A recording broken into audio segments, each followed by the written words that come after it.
Hi everybody, and a warm welcome back to Maple Leaf Customs in Switzerland. I'm Andrew, and on the bench today is a 1:64 scale Hot Wheels 1969 Dodge Charger 500. It came out of my boneyard box, having been provisionally forgotten for who knows how long. I've obviously stripped it at some point in the past and put a set of Samet wheels on it. Can't remember my original intent for it though. However, having been rediscovered now, I'm going to make this into a replica of Bobby Allison's NASCAR number 22, a tribute build to a racing legend who just passed away in November.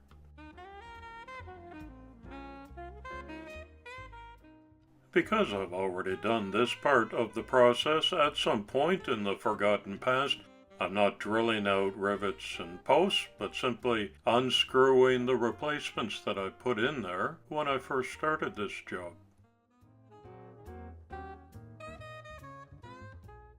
I won't have to do too much to the body before it goes to the spray booth. Oh, maybe this is why it got junked. Green. 2 sport seats up front and a bench in the back. I'll do something with that. Whoops. I'm going to replace these because NASCAR does not use staggered size wheels like that. Otherwise, plastic base, already got a little bit of detail done to it. I'll finish it off completely now.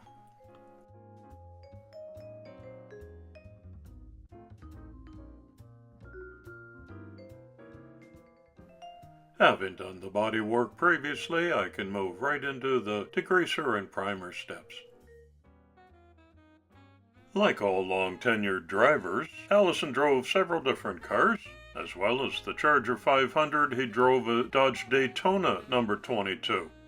It's hard to find Google images of any NASCAR ride with the same livery and sponsors 2 races in a row, but I'm basing mine on this model that gave me the best close-up pics of the sponsors and other small details.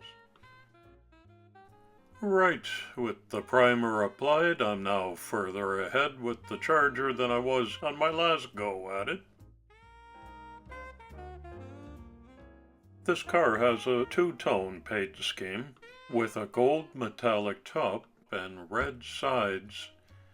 I can put my acrylic paint right into this airbrush.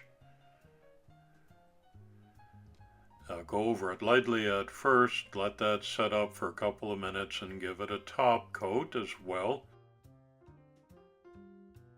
It goes down just beautifully. If you take time on your body work, it pays off when you see such a nice paint finish.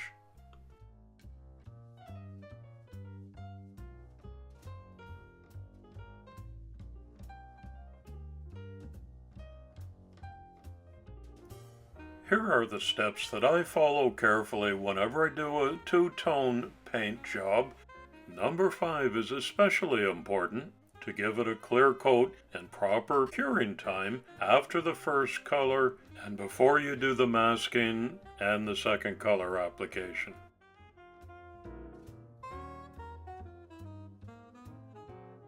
Here comes the second color. Red and gold is such a nice combo.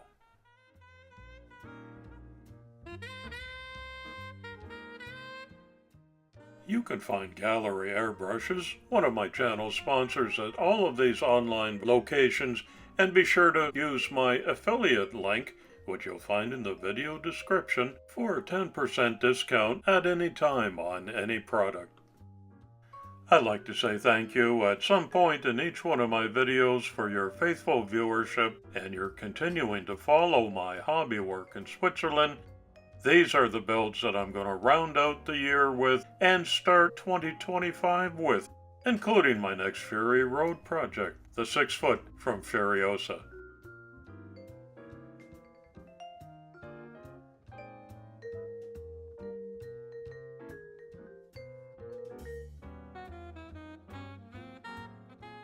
The red paint that goes along the bottom half of the car is tacky now, but not dry.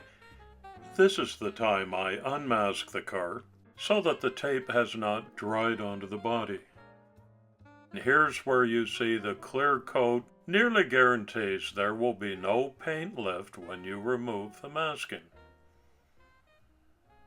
Beautiful results.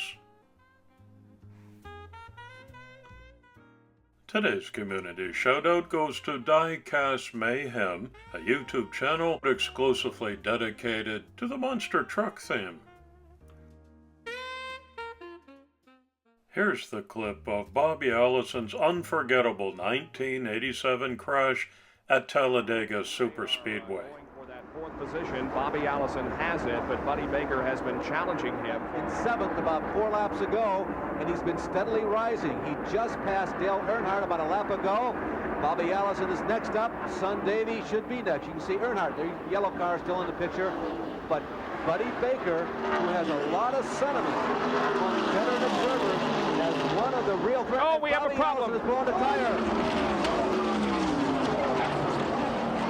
Bobby Allison with a horrible crash here on the front stretch. It has torn out a complete section of protective railing separating it. Alan Kulwicki becomes involved. Debris and is collecting other cars. There was a lot of debris in the front stretch. Kulwicki was involved. That horrendous accident was the result of a blown rear tire which turned his car sideways and lifted it airborne into the protective catch fence that separates the superspeedway from the grandstands.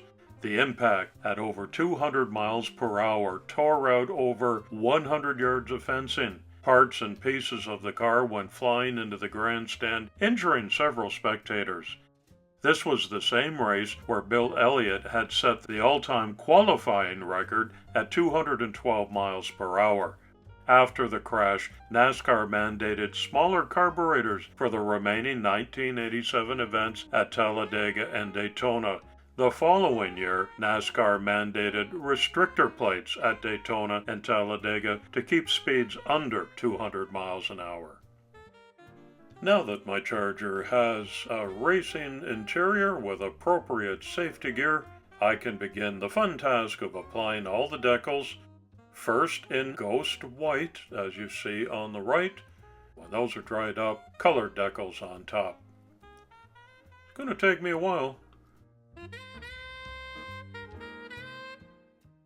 According to my wiki research, Robert Arthur Allison, born December 3, 1937, was an American professional stock car racing driver and owner. Allison was the founder of the Alabama Gang, a group of drivers based in Hueytown, Alabama, where there were abundant short tracks with high purses. Allison raced competitively in the NASCAR Cup Series from 1961 to 1988, while regularly competing in short track events throughout his career. He also raced in IndyCar, Trans Am, and Can-Am. Named one of NASCAR's 50 greatest drivers and a member of the NASCAR Hall of Fame, he was the 1983 Winston Cup champion and won the Daytona 500 in 1978, 1982, and 1988, finishing 1-2 with his son Davey Allison. On June 19, 1988, a year after the Talladega crash that you just saw, Allison crashed on the first lap of the Miller High Life 500. Initially, he survived a head-on hit into the outside barrier, but then suddenly, Giacomo Maggiacomo T-boned Allison in the driver's side of the car, nearly killing him. When he reached a local hospital, Allison was initially declared dead, but subsequent medical assistance saved his life. Beginning from a vegetative state, he entered a rehab program. After regaining most of his memory and relearning everyday activities, Allison prepared to attempt a comeback in the early 90s. However, a series of tragedies led him to abort his comeback attempt, thus retiring from a storied driving career in NASCAR. Allison died on November 9, 2024. That's about 30 minuscule ghost white decals.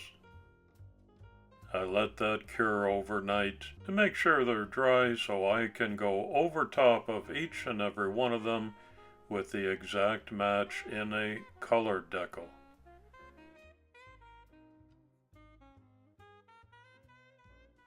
I took special care to replicate the sponsors on the front fenders to make them 100% accurate to the original.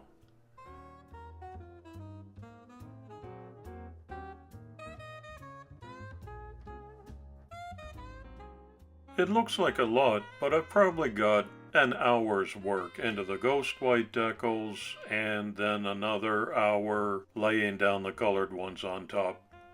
That's a guess. It was more meticulous than time consuming, but I'm well pleased with the results on this one.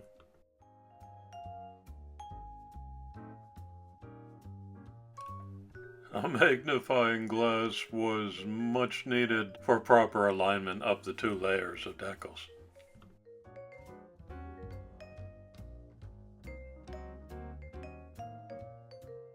The Charger reassembly job is pretty straightforward. All clear-coated and glossed up and looking good. There's my tricked-out interior with racing seat, steering wheel, stick shift, and a fire extinguisher. Just a little more detail on the plastic chassis, including a matching size set of blacked-out cement wheels to match the NASCAR look.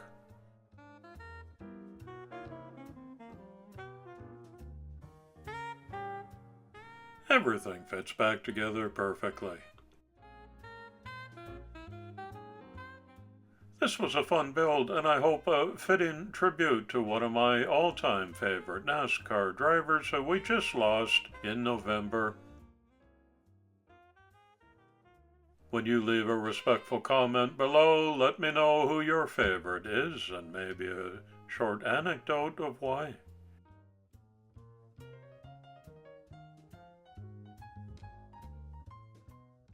Let's have a closer look.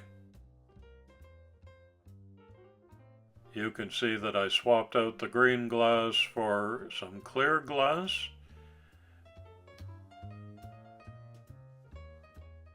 There's a roll cage that you can see through the back window. Did you know that NASCARs don't have headlights and taillights? That's why those aren't detailed. What would be the purpose of them when you're 1 foot behind a car going 200 miles an hour? Authentic decals all around the car, the driver's name over the door. Here's the Charger as I found it in the box. A project started. A project finished. This is my Bobby Allison number 22 Dodge Charger 500 tribute build. As close as I can recreate the real thing. Safety mesh over the driver's window. There's Richard Petty over top looking down. And I made a custom acrylic display case too with a young Bobby Allison beside his Charger. Holographic certificate of authenticity for Maple Leaf Customs build number 340. And that's what it looks like, all buttoned up. Good times. I hope you enjoyed this video. I sure appreciate you coming by regularly and watching, and I wish you a great day. It's coffee time.